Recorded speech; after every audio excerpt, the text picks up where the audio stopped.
he's having a So we met at a conference in Peru about 3 years ago or something like that, both giving papers at a conference organised by UNESCO about World Heritage. And I think we were both kind of on the edges a little bit of what the main focus of the conference was, and we kind of bonded over a coffee and a guinea pig or something. Great pleasure to welcome Andreas Pantazatos from the University of Durham. And although he's based in the philosophy department, also has links with the anthropology department and the archaeology department of Durham, and particular interest in the ethics of cultural heritage. And he has various links with other universities as well, which I'm sure he'll explain to you as his talk progresses. But for now, I'm just going to introduce Andreas and his topic, Epistemic Injustice and Cultural Heritage. Has various links with other universities. Thank you very much, John. Yes, and thank you very much, everyone, for being here. So I'm going to talk just a little bit about myself, not too much, as John has done a great job. So as I keep saying, my profession is philosophy. So a usual way to start this kind of talk is that my profession allows me to ask questions about everything and answers questions about nothing. So, however, I'm not actually going to play that kind of game. I'm based at Durham's philosophy department, and I'm also co-director for the Center for the Ethics of Cultural Heritage at Durham University. And my interests are the ethics of cultural heritage, broadly construed, including stewardship, trusteeship, ethics of museum governance. And what I'm going to talk today, it's one of the interests that I have developed in the last 8-9 months. It's about ideas about epistemic injustice, injustice that has to do with marginalization and silence of communities and groups. And I would like to shed some light on how this takes place in cultural heritage, because it strikes me that in terms of heritage, people tend to talk all the time about silenced communities, marginalized communities, but we do not do much about to see some of the concepts that actually philosophy has used here and see how far we can go with it.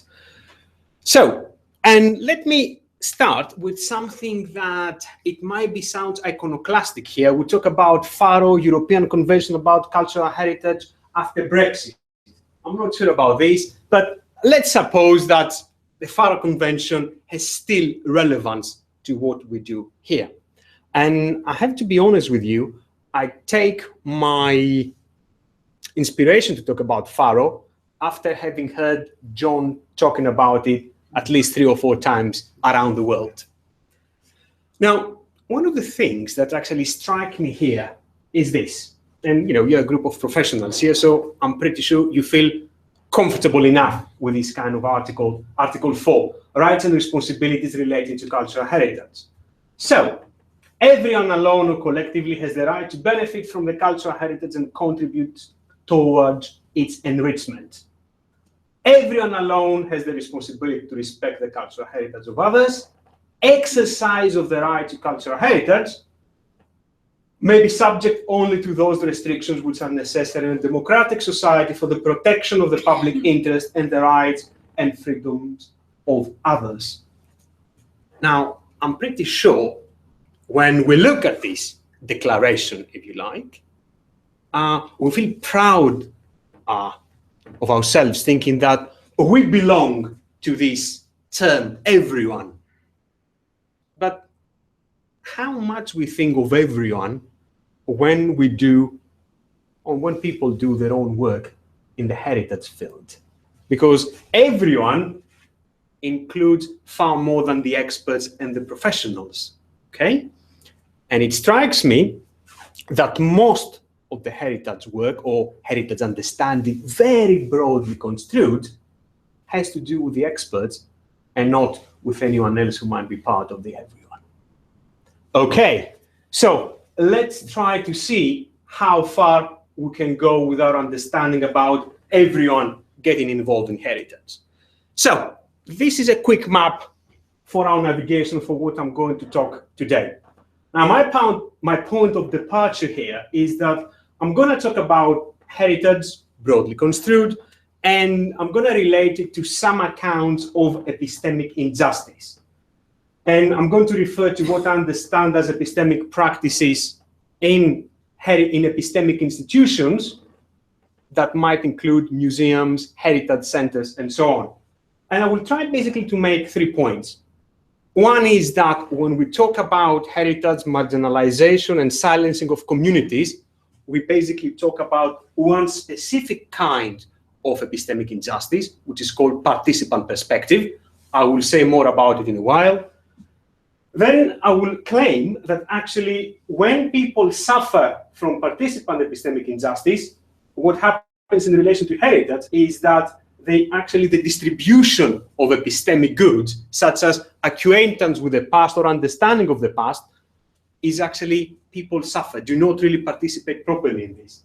And finally, I'm going to try to follow saying that, well, in this case, when we have instances of a participant perspective injustice, and this affects the distribution of epistemic goods in relation to the past, then the stewardship of the past is affected. And we should be thinking about a specific kind of ethic, which is the ethics of sharing. So I'll try to put this all together. And this is part of 2 kind of like projects I'm currently working on at the moment. One has to do with values and interpretations of Durham's World Heritage Site. And the other is about the book I'm currently co-editing with Jeffrey Scarr and Cornelius Holtorf on the ethics of cultural heritage and immigration with Routledge. So let me start first. Okay, let's take a trip a little bit northern than here. And I'm pretty sure some of you might recognize that this is one part of Durham World Heritage Site, that's the castle. Okay, and this is the Palace Green and the Cathedral. Now, the Palace Green, it is the empty green area in a way that actually is between the castle on one hand, the cathedral on the other.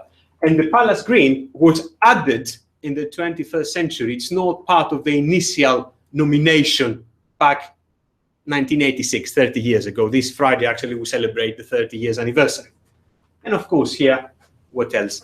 The cathedral.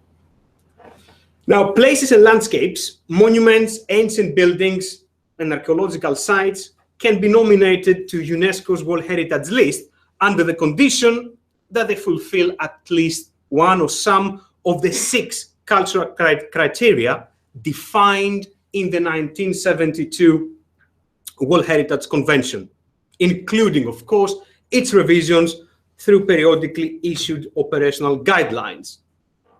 And you know better than I do that all sites must manifest outstanding universal value. That is to say, value that is shared by all people, purportedly beyond cultural differences, to justify their preservation for future generations. Okay, fine. Now, one of the World Heritage Sites is found in Durham City, located in the northeast of England. The great attraction of the city is its magnificent cathedral, as you see here, which is situated atop a peninsula of the River Wear, thereby giving it a remarkably dramatic location and spectacular viewshed.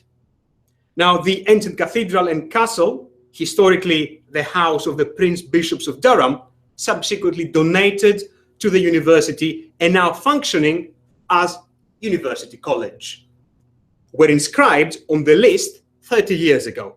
The Palace Green between them was added later to the inscribed property. Although the World Heritage Sites can be appreciated visually by all, to find out more about information about the Heritage Site, one needs to visit Durham's World Heritage Visitor Centre, which is located at the bottom of Owen Gate, just before we enter to the site. This is what you can see here. Now, the centre primarily provides information about Durham World Heritage Sites and the significance of UNESCO's program for World Heritage Sites all around the world. There is also a short official video which provides visitors with useful information about Durham's World Heritage Site.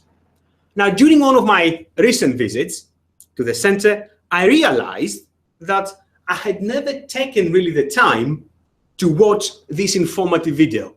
You know, it's the idea that you pass through a place every day, so you say, okay, what is in there for me? Actually, there is more things for us at the place we live than actually we can think sometimes. So one weekend, I watched the video.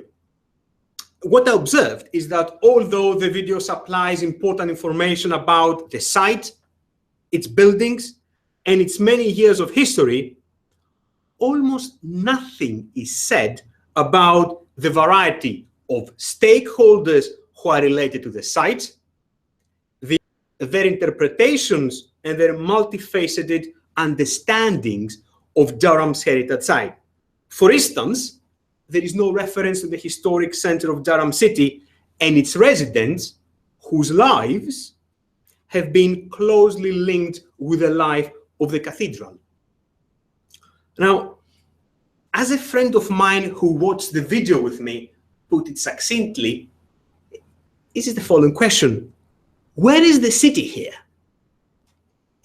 Traders and residents of Durham City have developed associations with heritage site, which to a large extent have shaped the perception of Durham's World Heritage Site. Their contribution appears to be muted, if it is present at all. Now, the same concern can be raised for the association with different kinds of heritage, such as industrial heritage, which have coexisted in Durham for many years. I'm not bringing any new knowledge here by saying that the county of Durham was a prominent mining area for many years before the abrupt closure of the mining industry during the 1980s. The mining communities have developed a strong regional and cultural identity, as well as developing associations with Durham Cathedral. It is not by accident that during Durham Miners' Gala every July, the new banners of the miners' unions are blessed at a special ceremony at the cathedral, which is at the center of the World Heritage Site. So these communities have developed their associations with the World Heritage Site, and they have contributed new layers of meaning, which defines their interpretation of the site and therefore their relationship with it. If their voices are muted or silenced without any presence in the official information which has been selected with visitors, our understanding of the World Heritage Site is insufficient and to some extent, I would say, is distorted. So one could claim here that an injustice against some of the stakeholders of the heritage is therefore manifested in the official scripting of the World Heritage Site. The stake of some groups in Durham's World Heritage Site is weakened because their associations with testimonies to and interpretations of the heritage site are not communicated in the official epistemic interactions between the World Heritage Site and the public. As a result, their contribution to the future shaping of the heritage site is constrained and constantly undermined. Now, to understand how stakeholders of heritage can be victims of what I would describe as epistemic injustice, we need to shed light onto the relationship between heritage and epistemic injustice. And this is where I'm moving.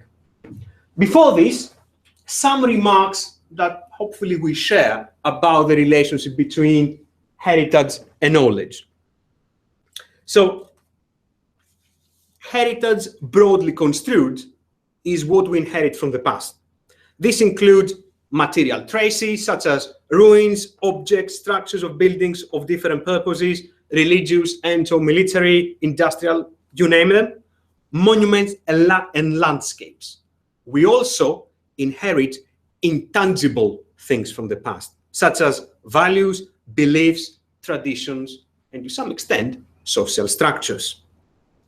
It's not by accident that when we think about heritage, we allocate different kinds of value. So we talk about cultural value, we talk about epistemic value, historic value, religious value, and of course, financial value these days with the tourism debate being so lively about it.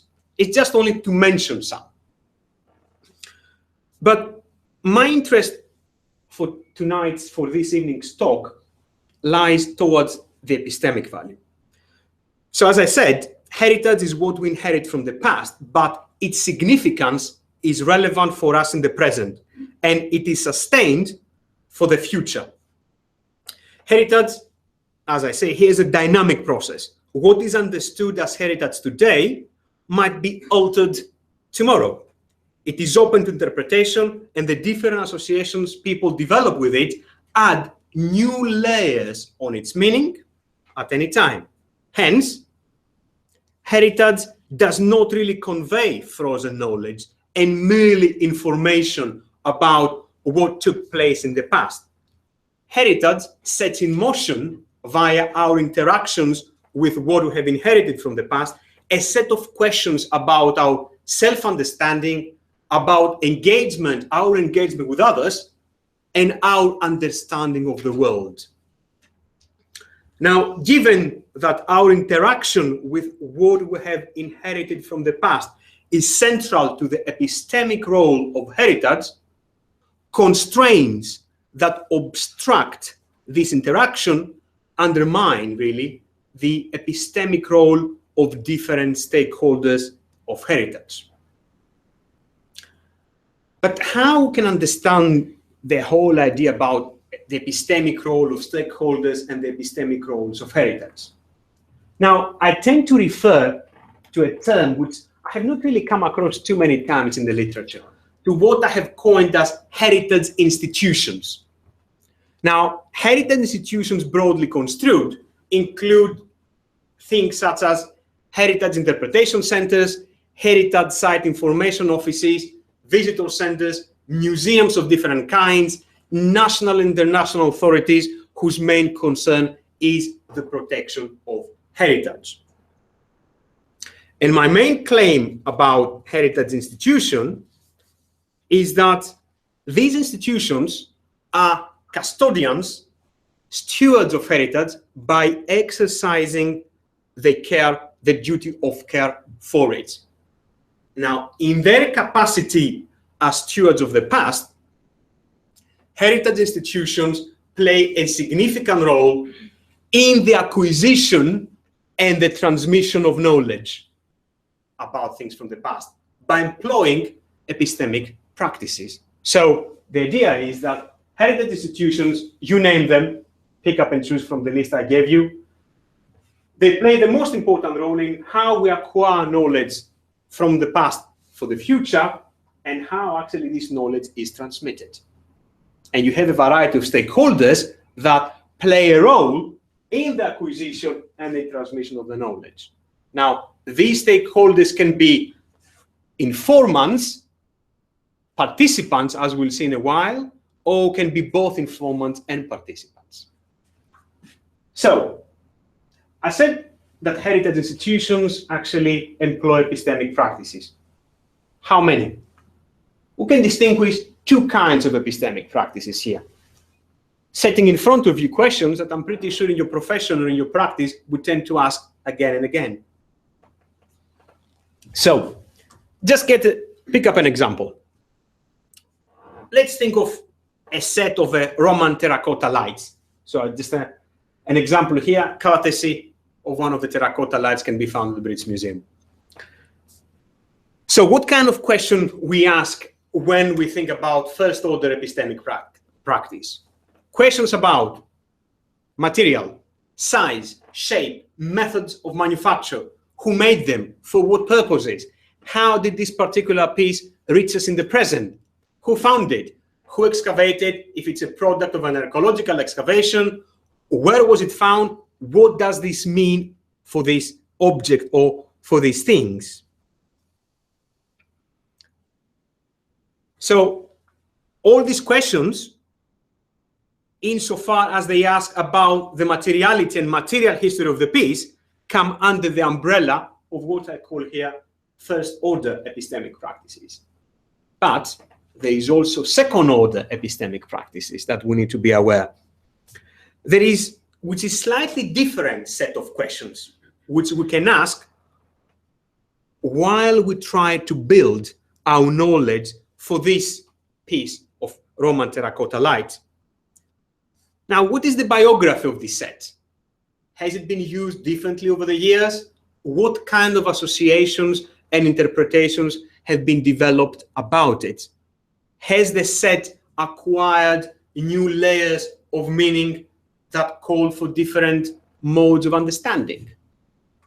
Or if the set is exhibited at a museum or an art gallery, we can ask, why has this set been displayed in relation to other objects from the same era, or why has it been displayed at all? Now, what this brief sketch of epistemic practices of heritage institutions reveal is basically they reveal their role in the economy of the knowledge, how knowledge is produced. And that's why we cannot really ignore it. So heritage institutions, I remind you here, do not merely aim at the preservation of what has been inherited from the past and the furtherance of knowledge. Heritage institutions also play an active role in the distribution of knowledge and other epistemic goods, such as acquaintance with the past, understanding, and you can mention more later. By epistemic goods here, I mean those goods would help us to achieve our epistemic aims. Understanding, for instance, is a good candidate for what people understand as epistemic goods. When we claim that we understand something in terms of knowledge, we communicate that we are in a position to perceive the meaning of that thing, and we are able to use it to draw inferences in our reflections. Now, why this set of epistemic practices are relevant for us? They are relevant because heritage institutions, as I said, employing first and second order epistemic practices facilitates our interaction with what we have inherited from the past and distribute epistemic goods. So epistemic goods enhance this interaction by enabling us to play a role in the constant negotiation of the future of heritage. One of the constraints that can hinder our interaction with what we have inherited from the past is basically the marginalization of stakeholders in the economy of knowledge. Now, marginalization takes place when different stakeholders are not acknowledged and engaged as equals in the acquisition and the transmission of knowledge. For example, local communities can give information about the site, but they do not play really a role in later practices of the interpretation sometimes of the site. That's a very kind of common and broad example. So how many accounts, if you like, of these kind of injustices we have when we talk about heritage? Now, what I have here on the board, it's a scheme that I have used in one of my publications coming out in 2017 on epistemic injustice and cultural heritage. And basically, I tried to map the different accounts of epistemic injustice in the literature in relation to heritage. So two of the accounts, testimonial and hermeneutical, are going usually together. The participant one has come later, and my claim is that out of the three, one that actually it's, I wouldn't say more interesting, but calls more for our attention is the participant perspective, because this has to do with how things will be delivered in the future, as I will try to explain in a while. So, how then do we understand testimonial and hermeneutical injustice? Quickly. Testimonial injustice, according to Miranda Fricker, occurs when the testimony of an individual or collective is perceived as less credible owing to an identity prejudice. So, for instance, one capacity to provide testimony is undermined on the basis of being a woman, of being a foreigner in a country. Hermeneutical epistemic injustice, according again to Frinker, happens when an agent's assertions are not given attention because of a lack of the requisite conceptual and other resources that are required for formulating important problems or for addressing them systematically. Does this remind you quite a lot of the debate between experts and non-experts when it comes to heritage? The very first claim that an expert might put forward is, you do not really know how to deal with that kind of thing, or are you trained to deal with this kind of material? As an example to talk over testimonial hermeneutical injustice, I have chosen this. Are you aware of this lovely Aboriginal shield that can be found at the Enlightenment Room of the British Museum? Is also part of Neil MacGregor's book 100 Objects. The biography of this shield is amazing. I'm not going to give you details about the material and so on. I'm pretty sure you can go, either you can visit the British Museum or you can go online and find out all this useful information. Let's try to see some details about the biography of this object, which is interesting. Now, this Aboriginal shield was taken by the crew of Captain Cook when Captain Cook arrived for the first time in Australia. So it's one of the things that the crew collected with the rest of the specimens they found out in Botany Bay, and they took them back. So in a way, the shield manifests the first encounter between a white person going over to Aboriginal land. And this was one of the most significant parts of the history of it. Now, funnily enough, what one can find out is more about the experts, if you like, view here, because it's credible, and nothing much more information about what the Aboriginals were, the non-experts at the local community about this event. And one could claim here that, well, you know, there is no point really to have any conversation with them because, you know, they're just, you know, they're not having interest in it. They're not really related to it, one could argue. They're not experts. This is a specimen that we want to collect for our museum, we want to use for our study. So we know how to deal with it because the rest of the people, that local community, has not really involved with it. Well, currently, there has been a big effort, as you probably know, by the Australian government to include associations and actually the conceptual resources that Aboriginals have used to relate with their past and actually acknowledge them. But in that case, when you have an object and you have on one hand an expert, and on the other hand the non-experts, usually local communities, particularly in the older days of archaeologists, where people were not really related to local communities in a way that they're related now as professionals, the local communities or the non-experts, they couldn't really contribute anything because they lack the conceptual resources. They're not really credible testimonies to offer. So they were blocked. Any kind of their own understanding of what will be transferred to the future is actually muted forever. I have argued elsewhere that one of the core understandings of the heritage institutions for exercising the duty of care is that they are responsible for the transit of significance of things from the past to future. It's not only the things themselves, it's also the significance of the things, okay? From past to future. So by blocking stakeholders' understandings or any layers of new significance, basically you block things for the future.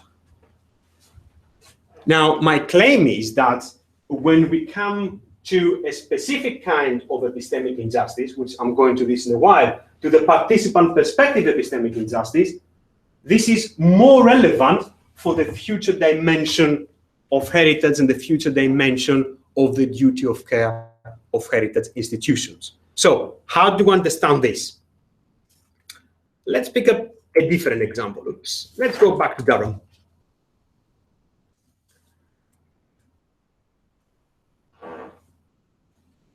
So when we talk about participant perspective epistemic injustice, Christopher Hookway, who actually has coined the term, understands this account of epistemic injustice slightly different from Fricker.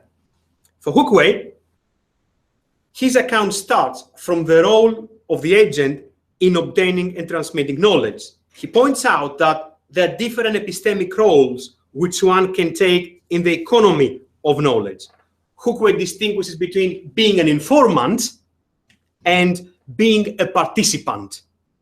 According to Hookway, those who act as participants do not merely exchange information as informants do. They contribute to knowledge by asking questions and putting forward alternative possibilities for considerations. So, incidents of what I want to call participant perspective epistemic injustice occur when an agent tries to participate in an epistemic practice, but her or his contribution is not taken seriously because he or she judged to lack the relevant abilities or credentials to ask interesting or relevant questions. Hookway succinctly points out that participant perspective epistemic injustice results in a phenomenon that can undermine knowledge transmission. Silencing agents, silencing people under participant perspective epistemic injustice entails that their questions or contributions, broadly speaking, are not used as pillars, as grounding for the furtherance of knowledge. And this can lead to lack of epistemic confidence on the parts of agents. And this is, Hookway's account where I have mapped here. Now, why this is relevant about heritage? Just one thing to remind ourselves. One of the nice examples that Hookway actually puts forward when he tries to make sense of participant perspective epistemic injustice is what's going on, say, for some of us with our students. Imagine that you have a class and people want to talk, you ask questions, and you say, okay, what do you have to say? A couple of students come up, say what they believe, but you do not really take into consideration what you have to say. You say, okay, thank you very much, and you continue. You acknowledge them, but you do not engage with them. We'll see in a while, when I talk about the ethics of sharing, why this is relevant. And it strikes me that particularly with heritage practice, we are really devoted to broadening access, make things relevant to people, invite more people to places, and we say, we do things for the name, for the sake of the public, acknowledging the public. The question is, do you engage with them? And how much do you allow the participation to count for what is understood as heritage for the future? Let's go back to Durham and see participant perspective epistemic injustice at the Durham World Heritage Site. That can be one account.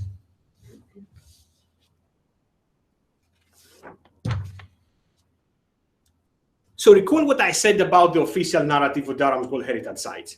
The official narrative of the significance of the World Heritage Site focuses primarily on the main building structures, such as the cathedral, the castle, and what the buildings surrounding the Palace Green, and of course, the drama of the peninsula. Now, the site has acquired significance over hundreds of years with the participation of different stakeholders. However, there seems to be nothing on the site as a witness of the interpretation of the different stakeholders. More importantly, there seems to be no clear evidence where the interpretation of different stakeholders of the intangible heritage aspects of the site has initiated a starting point for developing a narrative of the site that will probably add new features to the official narrative. Hence, the significance of the site, which is in transit from the past to future, is shaped by the official narrative of the site, and any alternative possibilities which would add a new layer to the significance of the site are not considered. Now, the patina of time, of course, adds new episodes to the life of the site, but it also fades the participants' perspective who have not been taken into consideration as equal interpreters of the site. So, for the victims of participant perspective epistemic injustice, this refusal to be taken seriously is one consequence that is coupled with exclusion from the distribution of epistemic goods. So the nature of participation in the acquisition and transmission of knowledge can be associated with different epistemic goods. For instance, if there is no room for questions to be taken seriously, how it is possible to achieve understanding? So if I think about the World Heritage Site as a heritage institution brought and construed, I think that, well, also distribute epistemic goods should be there to invite, if you like, questions. So what kind of epistemic goods I can think of when I have in mind heritage institutions? Now, given the catalyst role of heritage institutions in the economy of knowledge, as I said, these institutions are in a unique position to fulfill their role by distributing epistemic goods. Although we can recognize a variety of epistemic goods, I think the following three are probably the most relevant to heritage institutions. So I have chosen acquaintance, understanding, and curiosity. Okay, how do you understand them?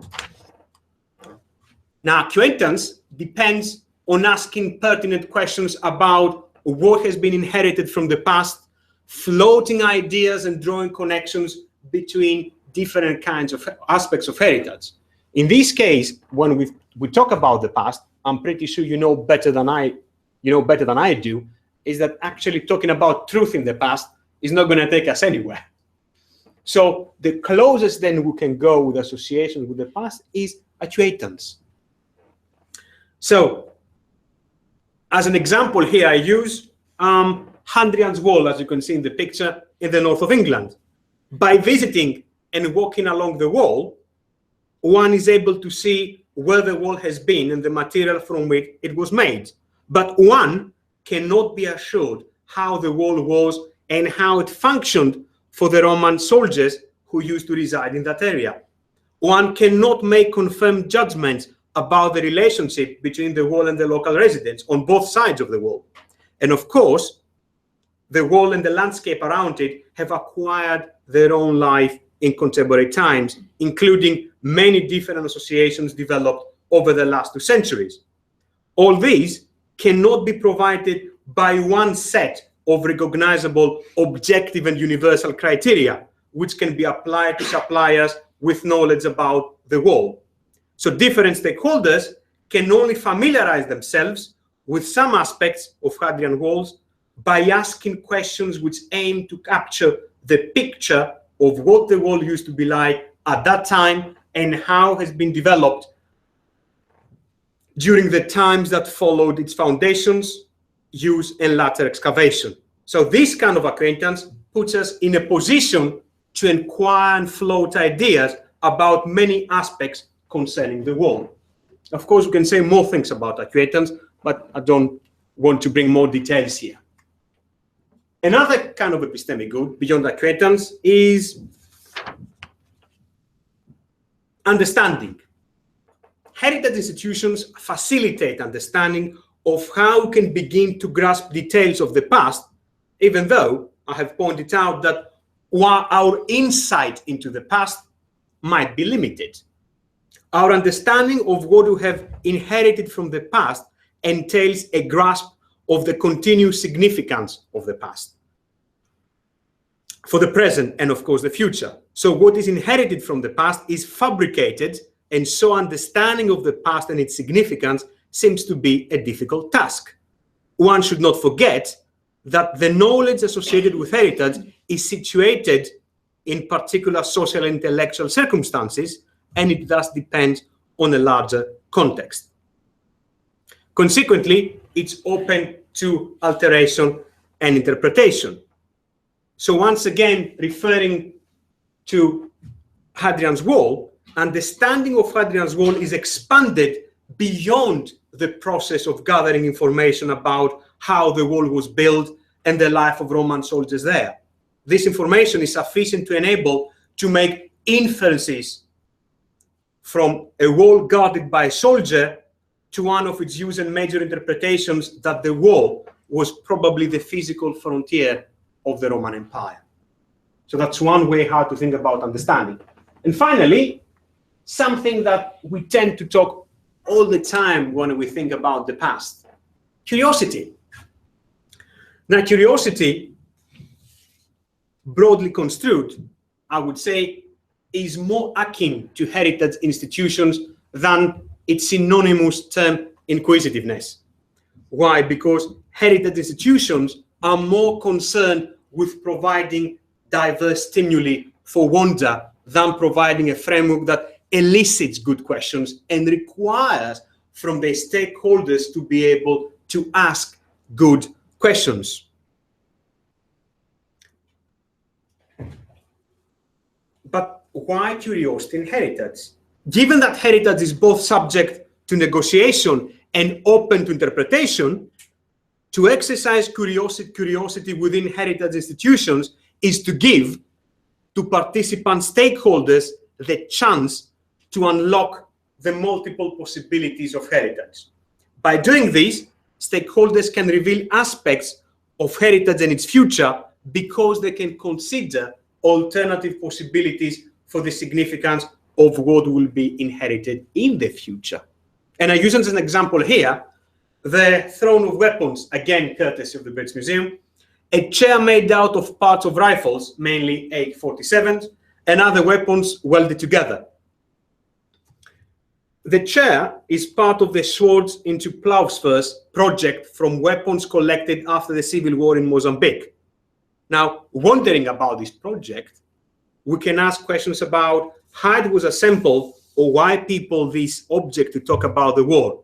Even if we're not interested in these questions, by wondering about them, we can get answers that might lead to a different set of topics, such as what happened in civil wars or how civil wars are relevant to the development of contemporary nations in Africa. So my claim is referring to acquaintance, understanding, curiosities that if you do not take into consideration the participant perspective seriously, their acquaintance is distorted, their understanding is distorted, and you do not really encourage them to consider alternative possibilities that create new layers of significance for heritage. So what is going to the future does not really have their own understanding or their own stamp, if you like, at all, and their claims fade away bit by bit. Now here I have a quick objection. Okay, Andreas, you talked to us about Faro and the idea that everybody can participate, but so far you have shown to us that the participant perspective is not there. What's going on with universal mandates? Well, the idea about universal mandates following the World Heritage Convention is that each local participant at the World Heritage Site is able to make his own understanding, meaning, and interpretation of the site. Fine. But the ascription of outstanding universal value does not really constrain participants from making their own association with World Heritage Sites. Okay, one could argue that the World Heritage Convention can solve our problems. Well, not really, because the World Heritage Convention tries to provide a specific understanding of official scripting of narrative. How much space we are given as citizens to actually to put forward our own understanding that will add to the new meaning for the future. We can be acknowledged because this is what the convention does nicely, but there is nothing about engagement. And I would like to move to my final point, which is about the sharing of knowledge, and I'll finish with this. So a significant role, I said, of heritage institutions is to share knowledge with diverse publics of what is under the. To illustrate my understanding of how the ethics of sharing works with this triangle, which you can find out in the publication I mentioned earlier. So sharing depends on reciprocity between the participants in sharing and negotiation between them of what is to be shared in terms of heritage. In cases of participant perspective epistemic injustice, where the participant's perspective is not taken seriously, participants cannot really enter into any reciprocal relationship between one part of the relationship which judges the other part as inadequate to contribute to the relationship and thus into negotiation into what is to be shared. Here, those who suffer from participant perspective injustice are not acknowledged as those who have the capacity to participate, and thus they are not engaged in negotiating in what's being shared. As a result, they are judged as non-competent to play in the negotiation of the heritage for the future. So basically, you're not allowed to participate as an equal, and that's why you're not really engaged, you're probably merely acknowledged. If you're not an equal participant in the negotiation, you're going to lose out. Therefore, how much of the sharing of what is to be moved to the future you're participating? Not really much. So when we think about common heritage and shared heritage, we need to be thinking of a reciprocal relationship and the obligations that actually arise from it. Now, is the idea of sharing knowledge linked to the participant perspective injustice relevant to what's going on now in heritage practice? Yes, it is. Example. I'm pretty sure people have seen this. That's the famous minaret of Aleppo, standing tall from 1751. This is the site now. Okay. According to information, a big chunk of the material that used to be part of it has been shaped and stored. And when everything finishes in Syria, one hopes, people will begin thinking about how to reconstruct the heritage that has been lost. Whose stories are gonna be provided to tell the aftermath of the conflict? You see, doing things about heritage during war is one thing. Dealing with heritage of the destruction and the heritage of the conflict, that they go together, is another. And what will be conveyed in the future as heritage demands some kind of participation. Who the participants will be, and what kind of questions will be given, and whether they will be given the confidence to participate as well. The same happens with immigrants and refugees right here now. That's a picture of the camp of 1922 of Greek immigrants when the Neo-Turks get rid of all communities and nations from what is now understood as contemporary Turkey. This is the Temple of Theseum, just where the Roman Agora is in Athens, under the rock of Acropolis. The people were temporarily camped there. The story of these people that, as I keep saying, have been all around the Greek heritage curriculum and Greek history. They've been celebrated the heritage, but these kind of details about how they would be treated and what they suffer during the time of transition, which is part of their heritage, nostalgia and trauma, has not really been told. Now, make the reference to what's going on to the heritage of immigrants and refugees now. Are they actually be equal participants in the sharing of the heritage knowledge? That's for you to decide. So, if I take a look at the past of this talk, because you see talks have heritage as well as other things, I try to argue that heritage are in a position of power and they decide what to share and how to share. And if we do not create an atmosphere of epistemic confidence, which will enable members of the public to act both as informants and participants in the sharing of knowledge, then heritage institutions abuse their position of power. And they cover their understanding of protection and stewardship by putting together stewardship as taking care of what has been inherited from the past, with stewardship with being in a position to choose and collect and share what has been under the stewardship with significant others. So what kind of steward you are, or which kind of the two tires, it's entirely up to you. Thank you.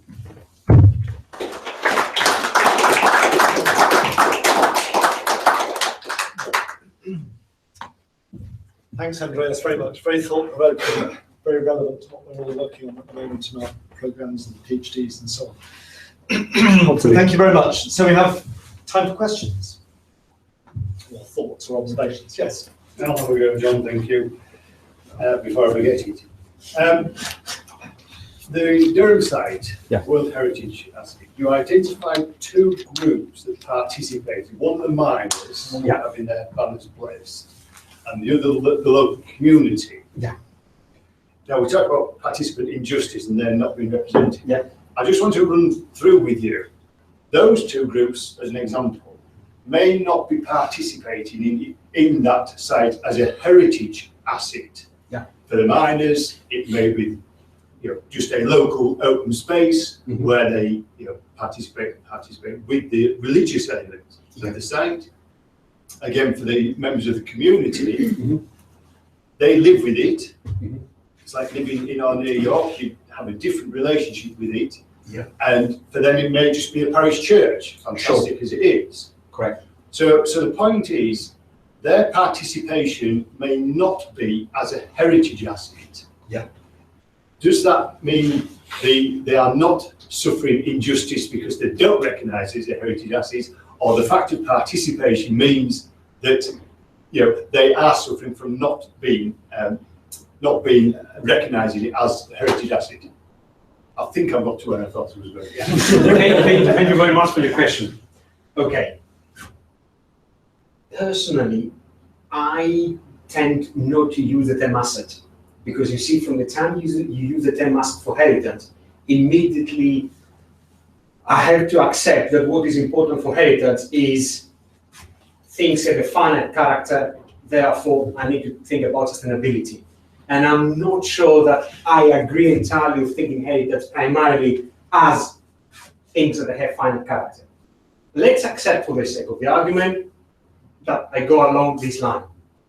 My point about the participation here is this, is that you have a place where, from what I have gathered information from the scope meetings I have done so far, initiating this project, is that local communities for a long time, they used to think that the Owen Gate, that's why I use it, was a bar for them.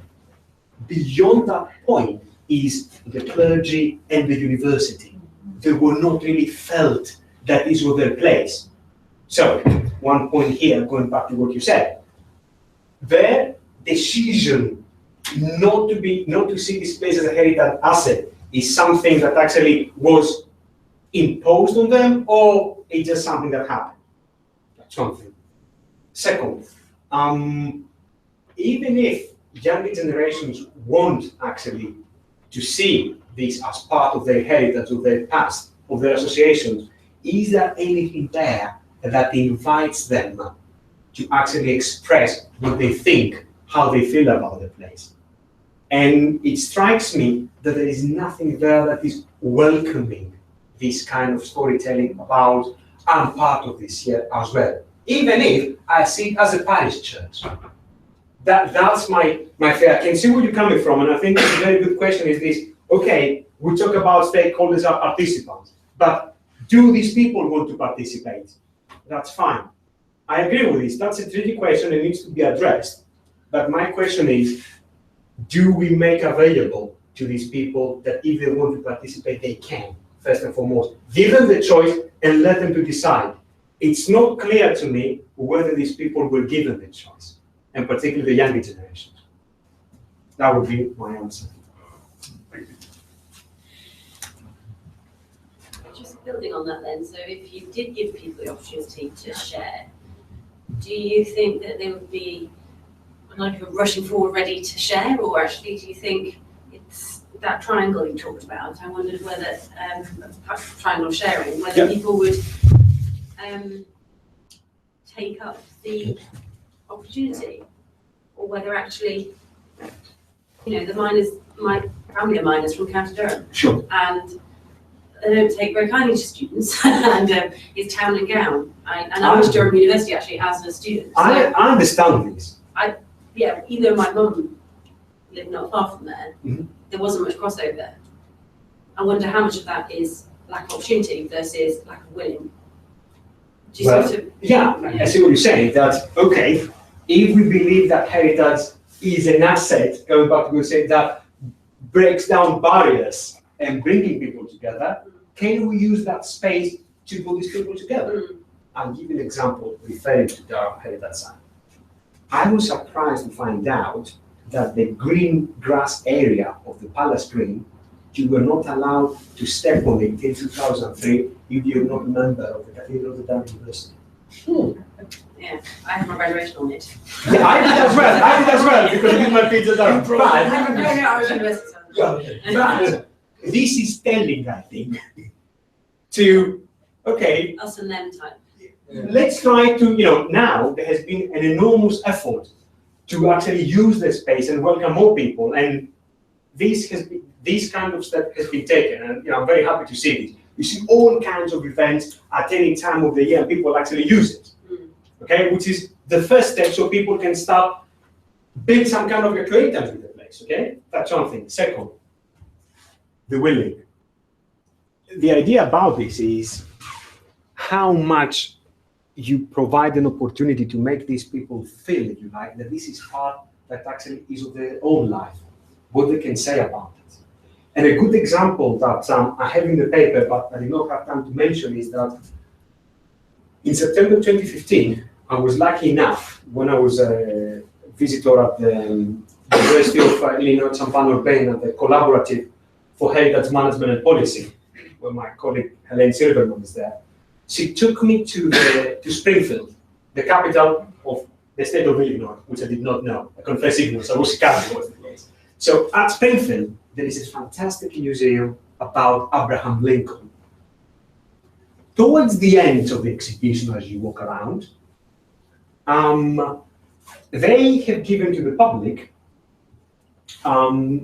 significant, somebody has chosen words of Abraham Lincoln's important talks against slavery, for democracy, and so on, at the end of the war, and so on, that might be relevant or has relevance to contemporary America. And they have asked, with kind of like digital questionnaires, from people to choose what they think is relevant for the US now and the future.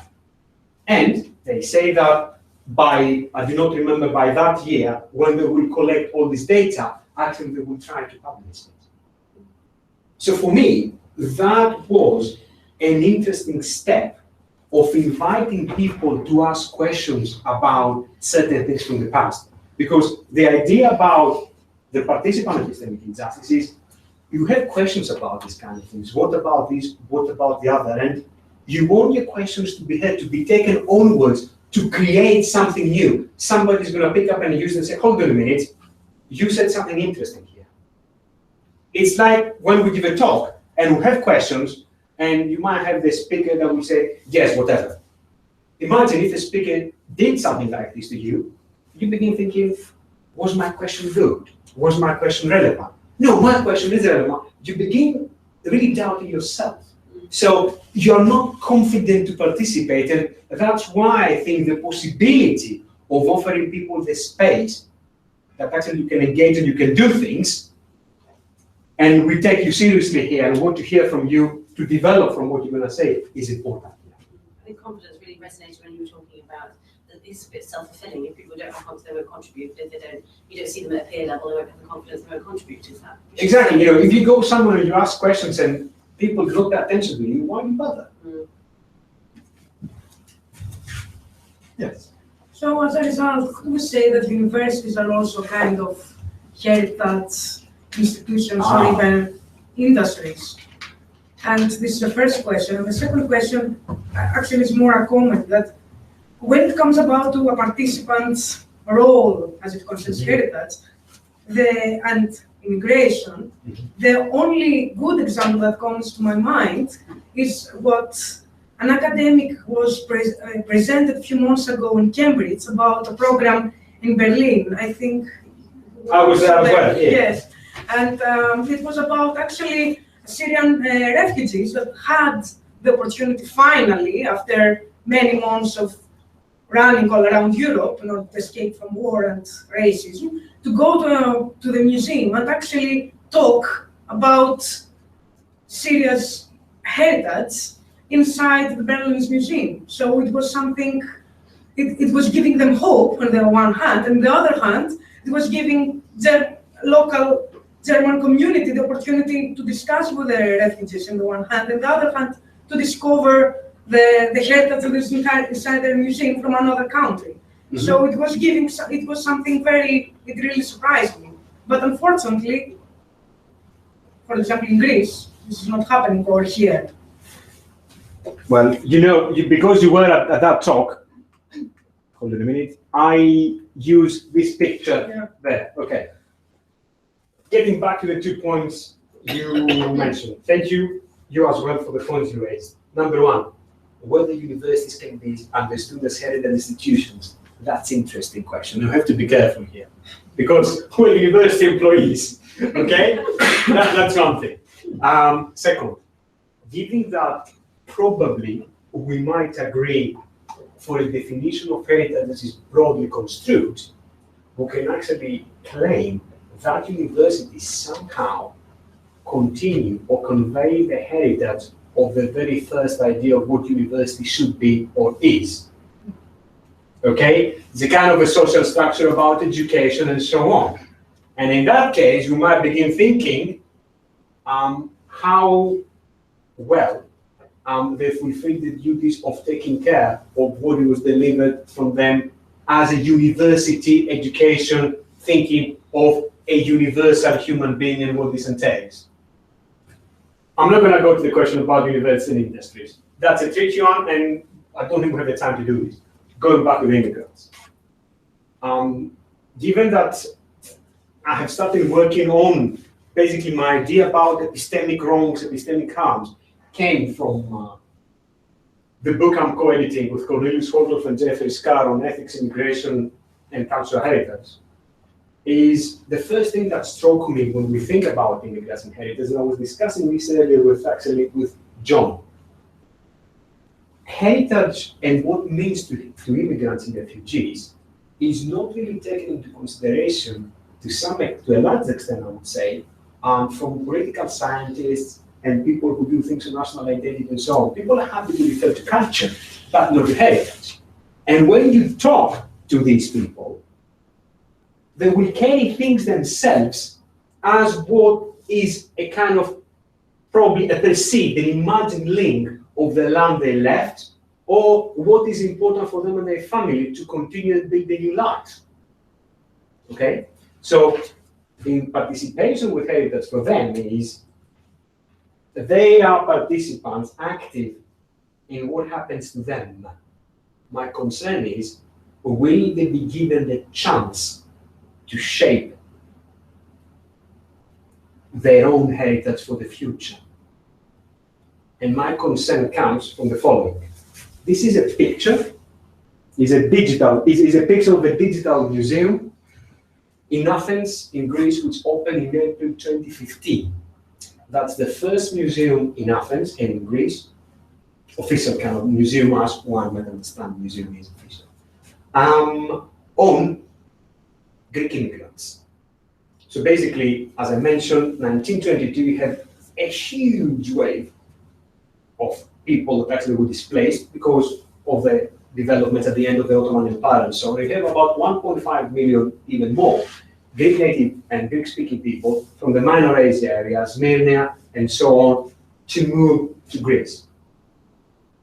Now, the story of these people, of how they felt, and the idea that I'm immigrant, I was foreigner at this place, I'm also foreigner where I speak my language, it was not really communicated. You had personal stories, but official stories do not exist.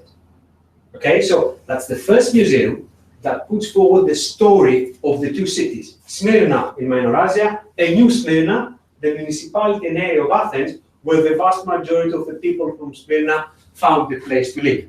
And in that area, the old generations have a very strict bonds of what they perceive their intangible heritage, their ways of living, cultures and tradition that they moved, they took with them, and they tried to revive in that area.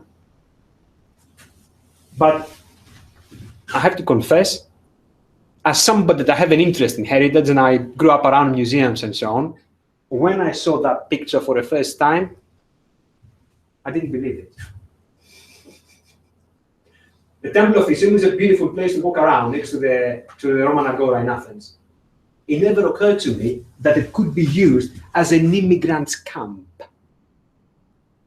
And what this says is that these people suffered for a long, long time till they found a place to feel home again. And it was only after 1922, 2015, that they were able to tell the story from their own point of view. And please do bear in mind that the sharing of their own perspective, it's not done in any polemic way. I was surprised. I thought it would be quite polemical. There would be quite a bit of bad blood. We were not treated well. It's very balanced. And this actually speaks loudly on the idea that if you give people the opportunity to talk about the heritage and about the past, they're not necessarily going to be only in an activist mind. They will be happy to share and craft their own identity with the tools that actually have for themselves. But these people in that area felt confident. This is one of the very few probably the first museum in Athens that actually the curators invite local people to bring their own stories and their own testimonies, say, we will digitize them for you, we will put them forward, and you can tell us our story. That I understand as an interesting way to invite participation. I do not say it's the best one, but at least it's something that attracted my attention when I was thinking about participation and heritage. So we're going to go three. Okay, we'll have all three questions. Well, let's see how we get on. But let's try all three. Okay. I really enjoyed the lecture, by the way. It was excellent. Thank you for the kind word. I just wanted to go back to a slide that is quite close to me, Hadrian Hall, you mentioned. Okay, before. Let's go there. Beautiful. I have to confess, not interrupt, when I firstly visited for the first time, I really felt it's the end of the world. Yeah. because it was 5 degrees Celsius at the very end of October, cloudy, rainy and cold. Thinking myself as a Roman soldier there, I prefer to see gladiators. It's what you just wrote what you were saying about participation. My question is basically how do you encourage participation with something that I guess fundamentally hasn't existed for the best part of 2,000 years, and I think it's quite hard to encourage that. I mean, in terms of an authority on it, you would always, in my opinion, I think you defer to a Roman historian, someone who studied it before. And it's not because I don't feel I'm qualified or anyone else isn't qualified, but they just know more about it and know how to conserve that site better, or aware of more of the intricacies of the site. And even to give Roman identity on Hadrian's Wall is quite hard because a number of auxiliary and later federated troops that were there. So that in itself poses a number of issues about Roman identity there. Correct. So how do you, it might be a bit of a rambling question, but how do you encourage participation in a site like that? Okay. Thank you for the question. Let's follow what you said. Conservation came up first thing. So what is interesting for you as a historian or heritage practitioner, broadly construed, is the sites, the ruins that have to be kept alive. There are other things that go together with it. One of the things that I found interesting there is that when I was walking around, I saw quite a few animals. And it will be interesting for me to talk to the shepherd or the person who owns the animals. Why do you have the bulls here? You know, they're vicious animals. I'm a tourist. I'm a legitimate tourist. I'm walking around. You obstruct my way. I don't want pictures with oxes and bulls. That could be one answer. But the idea for a site like this is Hadrian's Wall has played, as far as I understand, a significant role in how people see themselves sometimes in the northwest of England. I was talking to some people one evening at Newcastle, which is just people I met at the pub watching football. Okay? And they asked me, say, they picked up on a foreigner. Oh, not a difficult thing to do. And however football brings people together, that's great. And it's a great heritage from this point of view. And they asked me, and I said to them, well, you know, you're far away from London here. And I said, oh yes, we live on the borders. And I asked, you mean the Scots Corner? I said, no, Hadrian's Wall. And it never crossed my mind to make this kind of association. Bear in mind, at that time, I had been living for the Northeast for 12 years, and I never took the burden to go and visit the site because I was always busy. I always wanted. And I have archaeologist friends that actually offered themselves to work with me there.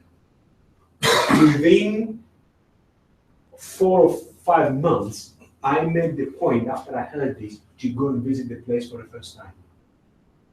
Because this is these kind of associations that will involve people in not only the conservation of the site, okay? It's the interaction between the things and the people.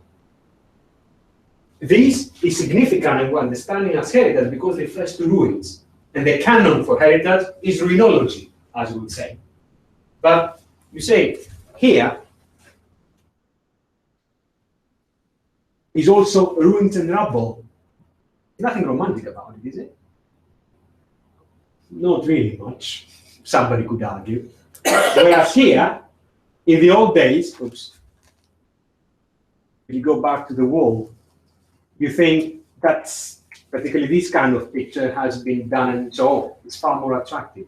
The idea here about the participation, I think, is people, if everyone can contribute to the enrichment of heritage according to the Faro Convention, but there are different ways how you participate. Have we managed to explore as many as possible? I know sometimes it might be difficult, but we need to make a start. And I think we might share here the viewpoint that actually, for a bit of a long of time, people did not really have access to tell or to narrate their own association with what might be delivered in the future, right? I hope I answered your question. That's good, thank you. David. Yeah, this might be a random question.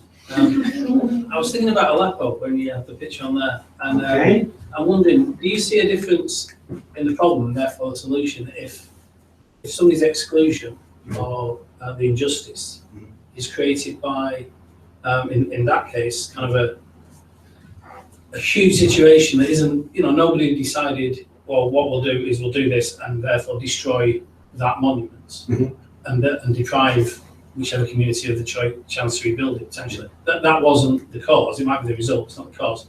That's a different form of injustice to say, not letting people step on that grass, where that's a given community excluded by people who they could probably name. Yeah. So you've got two and all the other examples were either like a conscious decision to stop, Group A interacting with Group Site or Group B. Exactly. Or like a big event. I mean, Europe's, after the Second World War, all the reparations and rebuilding and stuff, the whole place altered massively. Mm-hmm.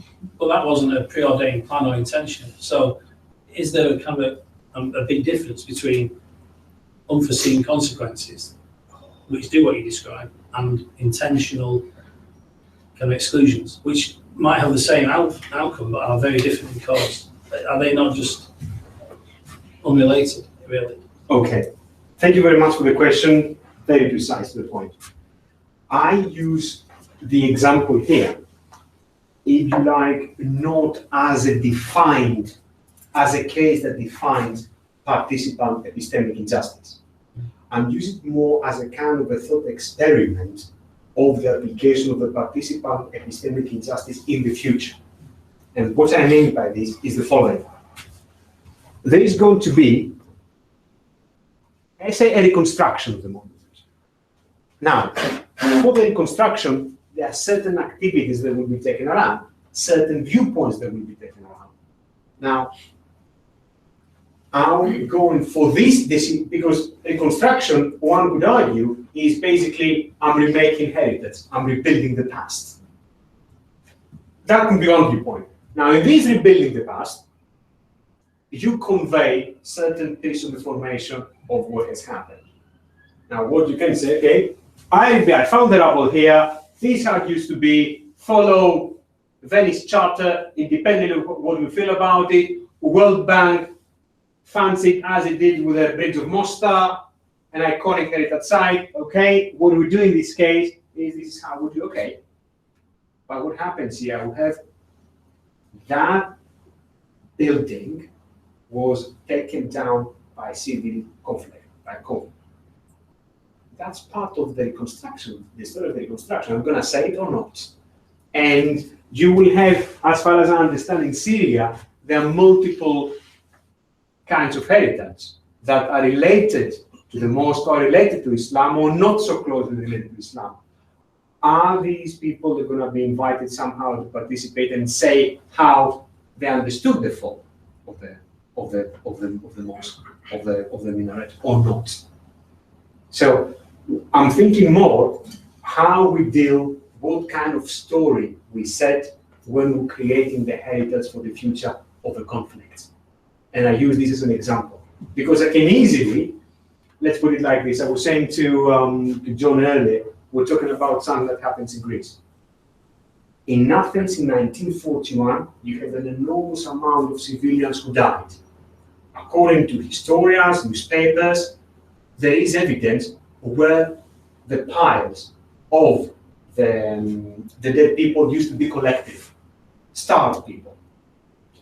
Do you know that actually there is no plaque of commemoration or reminder where this used to happen?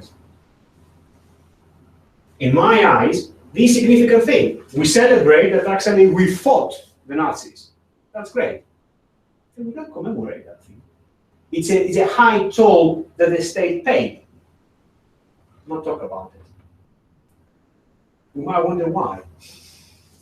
I have question. I have answer to the question. Join the bit. I'd have to say more about it. We'll go to Harold. Is your question still relevant? Sure. Yeah. So the last question then, Harold. I think I'm really interested in the idea of the ethics of sharing. I think that's very interesting, but it also strikes me that I wonder whether most or a lot of epistemic injustice happens before we start sharing. So it's not just about the process of sharing, but it's the framing of what are we sharing about? Yeah. What is heritage? What about epistemic practices? These kinds of questions. And I thought, in a way, your example of in Greece, those, I guess, descendants from those refugees being invited to share about this 100 years later, almost. And so I think, yes, I guess I was wondering about that. Whether you include those questions of what we're sharing in epistemic injustice, if you see that as being something different. Okay. The question you asked me was very good, John, as well, has puzzled me as well, because I'll try to see when I'm developing, that's a part of a longer project process. Okay, that's, if you like, the first step into it.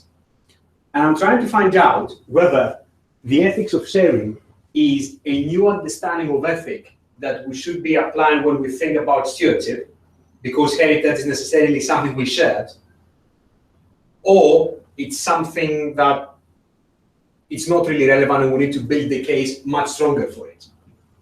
That's about the ethics of sharing. Going back to the injustice in sharing. I think, at the moment, my view is that injustice affects really the process of sharing badly. Because if you are excluded or marginalized already, you cannot be part of what is understood as a reciprocal relationship. And if we want to touch ground from some adequate understanding of sharing, it's a reciprocal relationship, okay? But if you are not acknowledged as a competent part in a reciprocal relationship, immediately when you try to enter into any negotiation of what is shared, you cannot really claim your stake. So at this stage, I'm thinking that actually injustice affects sharing. That would be my answer. Right. Okay.